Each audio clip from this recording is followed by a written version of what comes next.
दौंडवाडी गावात अनुसूचित जातीचे होलार समाजाचे दिगंबर पारसे हे 65 वर्षाचे वयोवृद्ध ज्येष्ठ नागरिक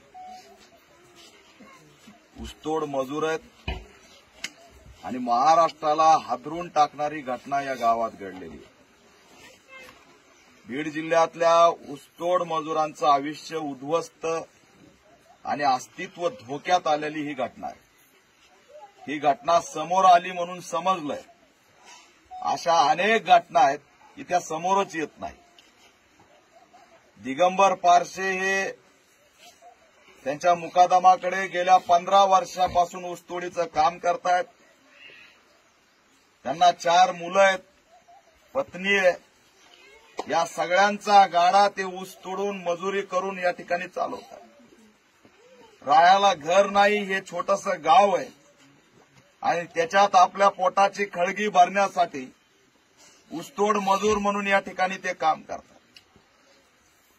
आज एवढं वय झालेला 65 वर्षाचा हा माणूस उभ्या आयुष्यामध्ये कुठेही एक गुन्हा नाही, कोणत्याही पोलीस स्टेशनला तक्रार त्यांच्यावरती एखादी एनसी सुद्धा नाही, गुन्हेगार नाही, चोर नाही, आत्मसन्मानाने स्वाभिमानाने स्वतःचं काम करून जगणारा हा दिगंबर पारसे।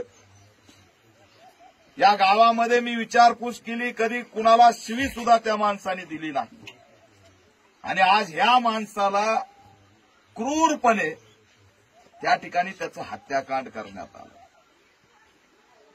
दिगंबर पारसे हे दलित आहेत,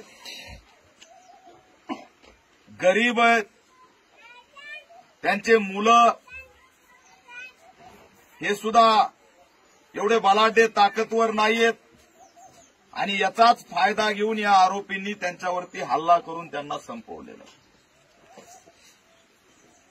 ही घटना एवढी गंभीर आहे की सुनियोजितपणे कट करून या ठिकाणी आरोपींना त्यांना संपवलेलं। या आडराणामध्ये 2 व्हीलरवरती येऊन त्यांनी असणारं त्यांना बोलवून घेऊन आपल्या मुलीला त्या ठिकाणी दवाखान्यात बघायला आलेले दिगंबर पारसे यांना अचानक हे 2-3 जण घेऊन जातात। त्यात एक मुकादम आहे, एक गाडी चालक आहे, जातीवादी आहेत। ते घेऊन जातात आणि त्यांच्या पत्नीला 1 तासापूर्वी फोन करतात। पत्नी त्यांची फोन करते, आमच्या सोबत आहे, आणि 1 तासांनी फोन येतो की दिगंबर पारसे या फाट्यावरती पडलेले, तुम्ही घेऊन जा। आणि मग हे तिथं धावत जातात, तर ते तिथून पळून जातात, त्याला सोडून जातात त्या वयोवृद्ध माणसाला। एवढे निर्दयी आहेत आरोपी, असंवेदनशील आहेत की त्यांनी स्वतःचा बाप असता तर असा सोडला असता का, हा प्रश्न आहे। पण त्यांनी मारलेलं आहे म्हणून ते त्या ठिकाणी टाकून पळालेले।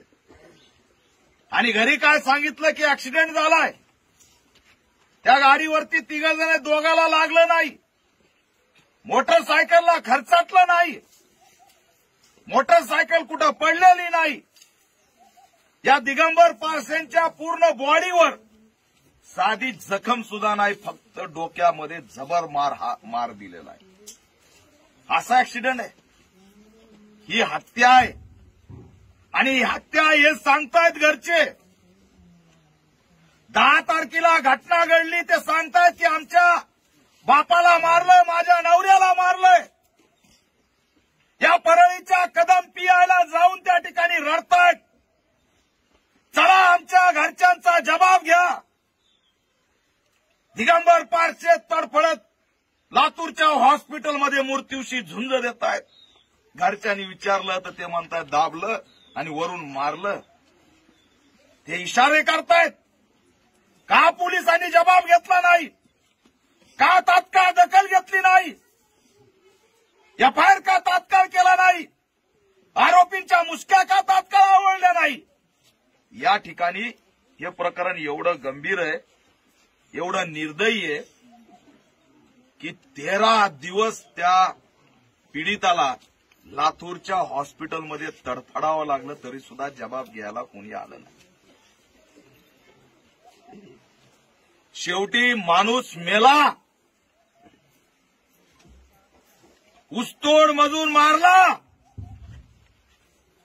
त्याच्या गरिबीमुळे मारला, त्याच्या परिस्थितीमुळे मारला, त्याच्या जातीमुळे मारला आणि मारून उजळ मात्याने हे आरोपी या ठिकाणी फिरताना दिसतायत.